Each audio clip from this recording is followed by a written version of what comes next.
2009 regular meeting of the Glendale Housing Authority was posted on Thursday, November 12, 2009 on the bulletin board outside City Hall.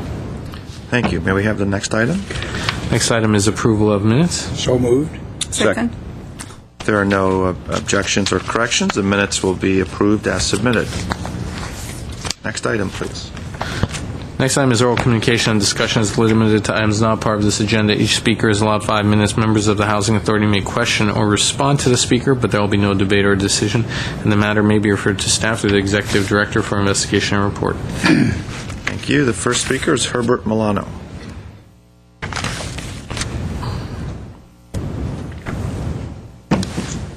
Good afternoon, Chairman Najarian, members of the Housing Authority and city staff. My name is Herbert Milano. I'd like to bring up to you a little bit of history. I want to make a quick inquiry to see if anyone here still remembers the following names: Christopher McCulloch and Blaine Palmo. These two names belong to two teenagers who were bludgeoned to death in the year 2000 in an elementary school out there by La Crescenta. This event hit close to home because these children, when they were younger, they belonged to the AYSO. And when my family and we took our kids to the funeral services, they had at the entrance of the church the picture of one of the children for whose service there was, I think it was Blaine Talmo, and a soccer ball and all of his paraphernalia that he used. And he was probably one of the kids who played against my kid. I didn't know him, but nonetheless, it touched close to home. So you have a major event like this that has to do with drugs in schools and in the neighborhood and kids being bludgeoned to death. And you wonder, how do you take information like this and relate it to something wider? What are the statistics? What are the trends? What are the leading indicators? Is this an example of a leading indicator out there? In the year 2000, we also had a report on the disparity in parks. Mayor Quintero was part of the study Blue Ribbon Group, who told us about the significant disparity. And I saw the disparity as a coach for AYSO, because all of our games were up north. There were no games south of the 134 freeway, and there was only one practice field. In 2001, you had the report on the status of youth in Glendale. And that report said that out of our general fund, we spent 2.4% on youth. That's adding everything from police, libraries, parks, and so forth. And I asked myself, how did that information, how do these events coalesce to give us a sense that we need to bring information to figure out where we are as a community and as a city, what policies need to take place, and how do we assess these issues?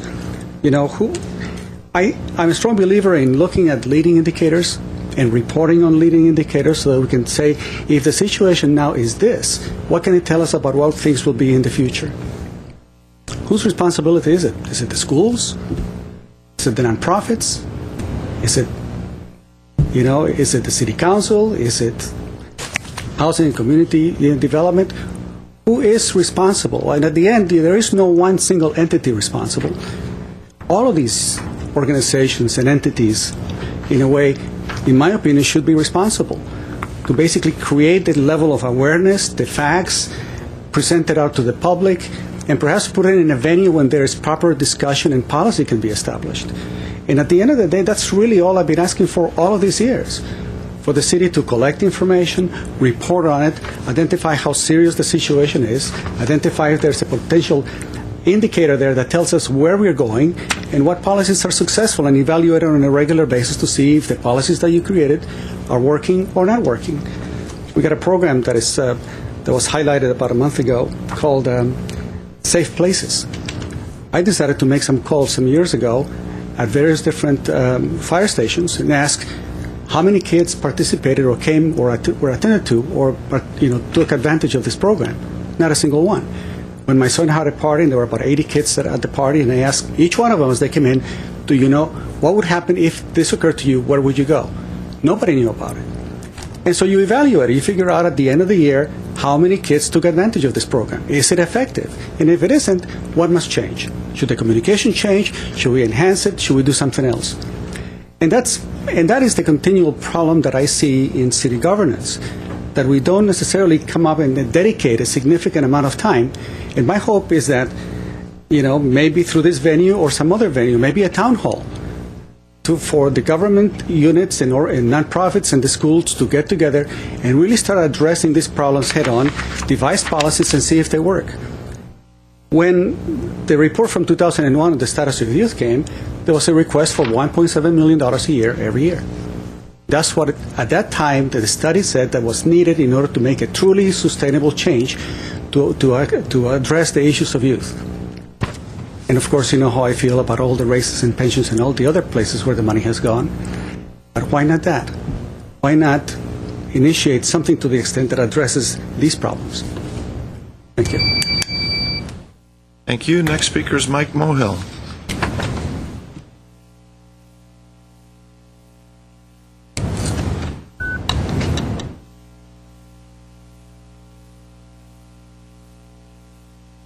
Afternoon, council members. Mike Mohill, resident Glendale. I have two subject matters. The first one is about the, last week talked about the train station and about Amtrak.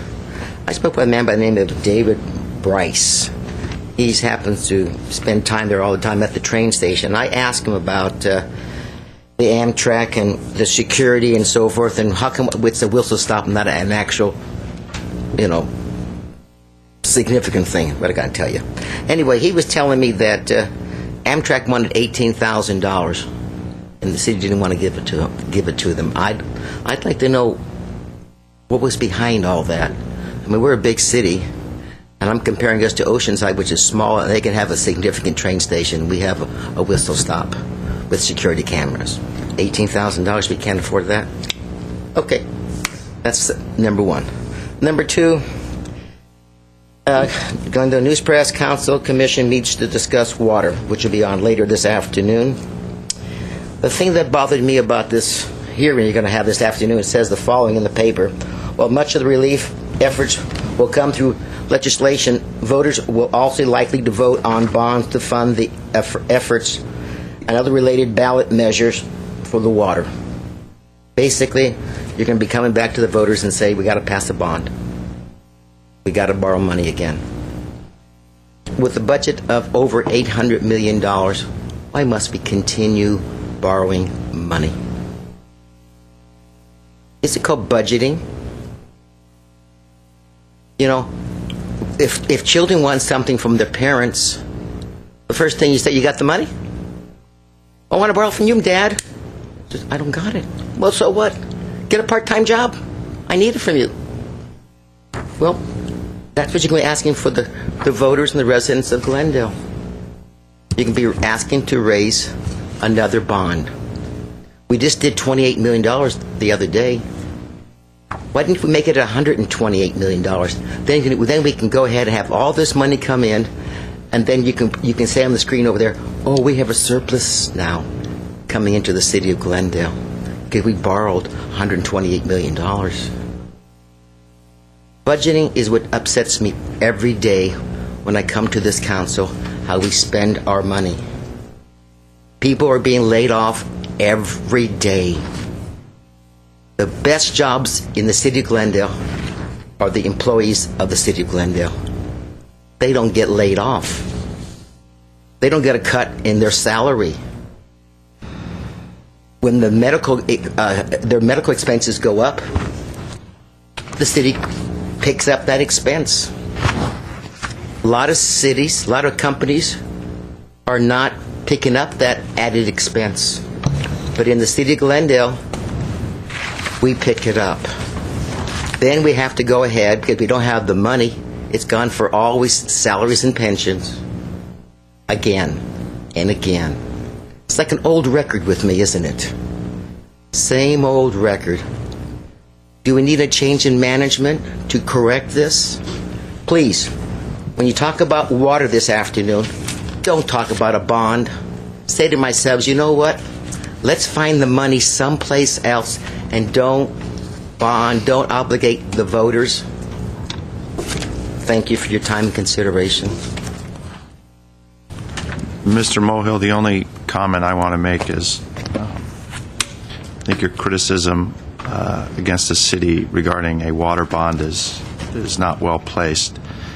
Bond, as I understand it, is a statewide bond where all the voters of the state of California would vote. Clearly, that would include residents and citizens of the city. This of particular Glendale. bond?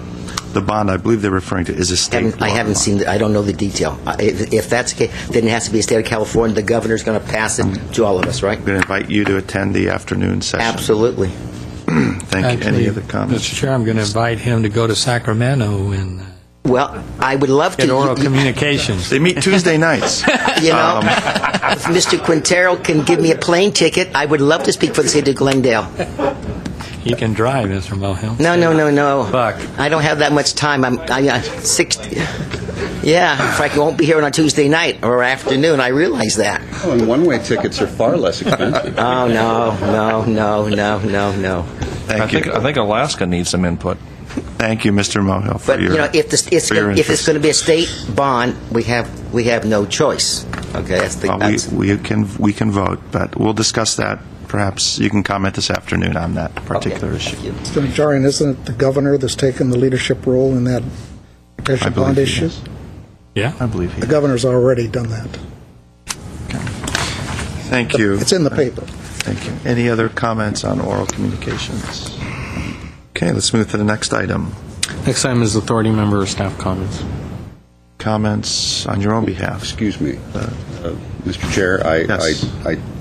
Member Draymond. I just wanted a clarification. The speaker referred to Mr. Bryce, I believe. And I was just wondering if that is the fellow that wears the sash with all the buttons all over it. I think it is. Yes, I was just curious since his comment, and I've met Mr. Bryce many, many times. He's a train aficionado. He is by no means any kind of an expert or authority on the issue of trains or municipal government or the interaction between the two. So, anyway, And I don't. nice man, but Mr. Starbird. Well, that prompts me to make a comment, lest it, as things happen in Glendale, it becomes a known fact because it's repeated often.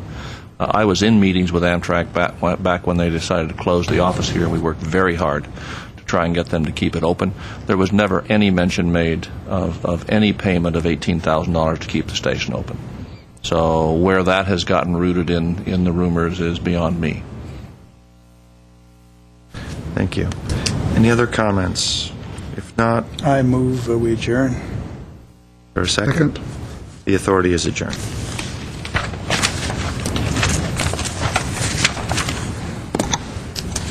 Well, we could do the joint meeting and then go on to redevelopment, so why don't we do that? The joint public meeting of the Glendale City Council